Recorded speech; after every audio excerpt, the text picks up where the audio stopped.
Welcome. This tutorial will provide an overview of the historical analysis reports. You've likely received an email from your financial analyst, and it's going to contain financial information pertinent to your department. The historical analysis component is integral in terms of analyzing summary level data and comparing it for historical trends. If you're accessing it through Google Drive, you're going to determine where you want to focus on of the 4 pillars that comprise your financials, looking at the accounts, flex fields, funds, and projects. In this example, I'll show you in terms of what it would be like to be using Google Drive and access these files in a much faster manner.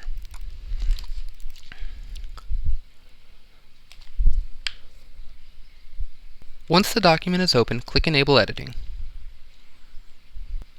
Here, the most recent data was spread through November. Taking a look, there's a drop page that brings you in to see a year-over-year comparison. This would be your bottom line for each month, and your totals at the end of the year.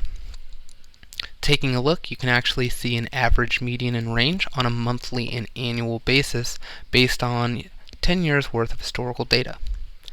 If you're interested to be able to see comparisons for 3 years, 5 years, all the way up to 9 years, you can get analysis that's variable that actually churns out, let's say, a 2-year analysis or a 5-year analysis that enables you to be able to determine what your 5-year average, median, and range is for any given month or at the end of the year.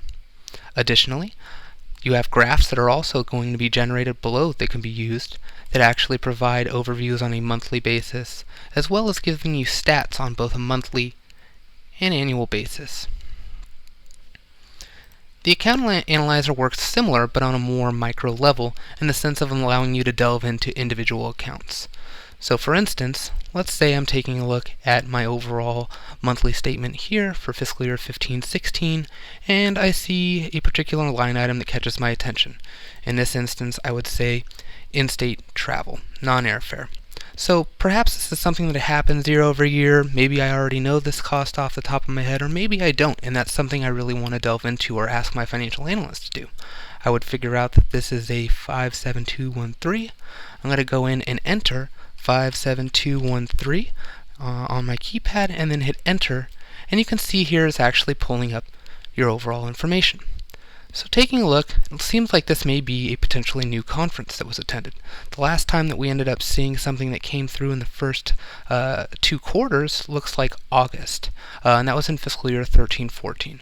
Prior to then, it was since 2008-2009 that we've seen large travel expenditures during this particular month. So perhaps this is a new expenditure that ended up happening. Maybe this is an expenditure that happened in error. This is something that this sort of analysis enables us to hone in on.